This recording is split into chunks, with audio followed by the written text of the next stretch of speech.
Big boss Malayalam season 6 ഈ ആഴ്ചത്തെ eviction ആരായിരിക്കും അല്ലെങ്കിൽ ആരൊക്കെ ആയിരിക്കും വീടിന് പുറത്തേക്ക് പോവുക, നമുക്ക് അതിനെക്കുറിച്ച് സംസാരിക്കാം. അതിലേക്ക് കടക്കുന്നതിന് മുമ്പ് എനിക്ക് നിങ്ങളോട് റിക്വസ്റ്റ് ഉണ്ട്, ഈ വീഡിയോ ഒന്ന് ലൈക്ക് ചെയ്യുക, പിന്നെ നമ്മുടെ ചാനൽ ഒന്ന് സബ്സ്ക്രൈബ് ചെയ്യുക, നിങ്ങളുടെ അഭിപ്രായങ്ങൾ കമന്റ് സെക്ഷനിൽ പങ്കുവെക്കുക, നമുക്ക് ചർച്ച ചെയ്യാം. ഡബിൾ എവിക്ഷൻ ആയിരിക്കാനാണ് സാധ്യതകൾ ഉള്ളത്. കാരണം മത്സരം 55 ദിവസങ്ങൾ കഴിഞ്ഞിട്ടും വീട് അതിന്റെ ഫുൾ കപ്പാസിറ്റിയിലാണ് ഇപ്പോഴും ഓടുന്നത്. അങ്ങനെ പോയാലും മത്സരം മുന്നോട്ട് പോകത്തില്ലല്ലോ. ഈ ആഴ്ച ഉറപ്പായിട്ടും 2 പേര് ഔട്ട് ആവും എന്നാണ് എനിക്ക് തോന്നുന്നത്. നമുക്കറിയില്ല, കാരണം ഈ വീഡിയോ ചെയ്യുന്ന സമയത്ത് അവിടെ ഷൂട്ട് നടക്കുകയായിരിക്കും ചെന്നൈയില്. ആ 2 പേര് ആരൊക്കെ ആയിരിക്കും എന്നറിയാൻ വേണ്ടി നമ്മൾ ഇന്ന് രാവിലെ ഒരു പോൾ ഇട്ടു. കുറഞ്ഞ സമയം കൊണ്ട് 5000 ആളുകൾ പങ്കെടുത്ത ഒരു പോളാണ്. 80% ആളുകൾ ആഗ്രഹിക്കുന്നത് ഗബ്രി പുറത്തേക്ക് പോകണം എന്നാണ്. അതായത് ഏകദേശം 4200 വ്യൂവേഴ്സിന്റെ ആഗ്രഹം ഗബ്രി ഈ മത്സരത്തിൽ തുടരാൻ പാടില്ല എന്നാണ്. നോറയാണ് രണ്ടാമത് വന്നത്. 12% ആളുകൾ നോറ പുറത്തേക്ക് പോകണം എന്ന് ആഗ്രഹിക്കുന്നുണ്ട്. മൂന്നാമത് നിൽക്കുന്നത് നമ്മുടെ ഋഷിയാണ്, മുടിയൻ. 4ാമത് അഭിഷേകം. ഇതിൽ എനിക്ക് തോന്നുന്ന ഒരു കാര്യം, ഒരു ഡബിൾ എവിക്ഷൻ വെച്ചിട്ട് ഗബ്രി, നോറ എന്നിവര് പുറത്തേക്ക് പോകാൻ സാധ്യതകൾ വളരെ വളരെ കുറവാണ്.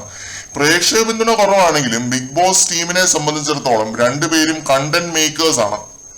അപ്പൊ അതുകൊണ്ട് അവരെ പുറത്തേക്ക് വിടുന്നത് അവരുടെ ഷോയെ സംബന്ധിച്ചിടത്തോളം വളരെ വലിയൊരു നഷ്ടമാണ്. നമ്മളിപ്പോ ഗബ്രിയെ ചീത്ത വിളിച്ച് കണ്ടന്റുകൾ ചെയ്യുന്നു, അല്ലെങ്കിൽ നോറയെ വിമർശിക്കുന്നു, ഇതൊക്കെ അവരുടെ നെഗറ്റീവ് ഗെയിം കാരണമാണ്. ആ ഒരു ഗെയിമിന്റെ സ്വഭാവം അങ്ങനെയാണ്. നമുക്ക് ഇവരോട് 2 പേരോട് ഒരു താല്പര്യമില്ല, അവരവിടെ നിൽക്കണമെന്ന് നമുക്ക് ഒരു ആഗ്രഹമില്ല. പക്ഷെ ക്രൂ അങ്ങനെ ചിന്തിക്കും എന്ന് നിങ്ങളോട് പറയുന്നു എന്ന് മാത്രം. ഇനി എനിക്ക് തോന്നുന്ന ഒരു കാര്യം സ്ട്രിക്ട്ലി പേഴ്സണൽ ആണ് അടുത്തായിട്ട് ഞാൻ പറയാൻ പോകുന്നത്. അങ്ങനെ നടക്കുമോ ഇല്ലയോ സത്യമായിട്ടും എനിക്ക് അറിയില്ല. സാധ്യതയുണ്ട് എന്നേ ഞാൻ പറയുന്നുള്ളൂ. ഇപ്പൊ ഗബ്രിക്ക് പകരം അഭിഷേക് എവിക്റ്റ് ആവാനുള്ള സാധ്യതയുണ്ട്, അഭിഷേക് ശ്രീകുമാറും. അതുപോലെ തന്നെ നോറയ്ക്ക് പകരം അൻസിബ എവിക്റ്റ് ആവാനുള്ള സാധ്യതയുണ്ട്. ഗബ്രിയെയും നോറയും സേവ് ചെയ്യാൻ ഈ രീതിയിലൊരു കളി കളിച്ചേക്കാം നമ്മുടെ ബിഗ് ബോസ്. അല്ലെങ്കിൽ ഡബിൾ എവിക്ഷൻ വെക്കാതെ അഭിഷേകിനെ മാത്രം പുറത്താക്കിയേക്കാം.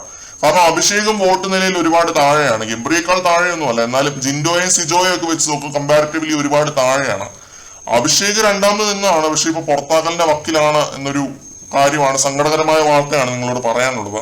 നമുക്ക് നോക്കാം, എന്തായാലും ഷൂട്ട് തീരുന്നവരെ നമുക്ക് കാത്തിരിക്കാം. കൂടുതൽ ലൈവ് അപ്ഡേറ്റുകളും ഒക്കെ ആയിട്ട് നമുക്ക് വീണ്ടും കാണാം.